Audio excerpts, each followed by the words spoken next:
दिखलाता नहीं, तेरी परवाह करता हूँ मैं माँ। जो जिगर का टुकड़ा था उसी के जिगर ने नई जिंदगी दे दी। टोबा टेक सिंह की खातून मौत के मुंह से निकल आई। बलवंतपुर की रहायशी खातून को हेपेटाइटिस ने ऐसा घेरा था कि जिगर ने काम करना छोड़ दिया था। शौहर इलाज के लिए भारत ले गया। छोटे बेटे फैजान का खून वालदा से मैच हुआ तो 30 नवंबर को ऑपरेशन में उसके जिगर का एक टुकड़ा वालदा को लगा दिया गया, मगर ब्लड इन्फेक्शन की वजह से फैजान की हालत बिगड़ गई और वो वालदा को जिंदगी देकर खुद खालिक के हकीकी से जा मिला। फैजान जीसी यूनिवर्सिटी फैसलाबाद में 3rd ईयर कंप्यूटर साइंस का तालिब इल्म था। उसके इंतकाल पर घर में शोक तारी हो गया। बड़े भाई का कहना है कि फैजान ने वालदा की जिंदगी के लिए अजीम कुर्बानी दी। खुद दुनिया में ऐसे लोग भी अभी मौजूद है जो अपनी माँ पे कुर्बान होते हैं, और जो लोग अपनी माँ बाप की नाफरमानी करते हैं उनके लिए मैसेज है कि ये देखें, एक 19 साल के बच्चे ने अपनी माँ को ज़िंदगी दी और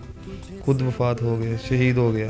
फैजान के घर में उसके जेर इस्तेमाल चीजें ही अब उसकी यादें हैं। बेटे की मौत से लाइल्म वालदा अब भी भारत के अस्पताल में जेर इलाज हैं। मेरी माँ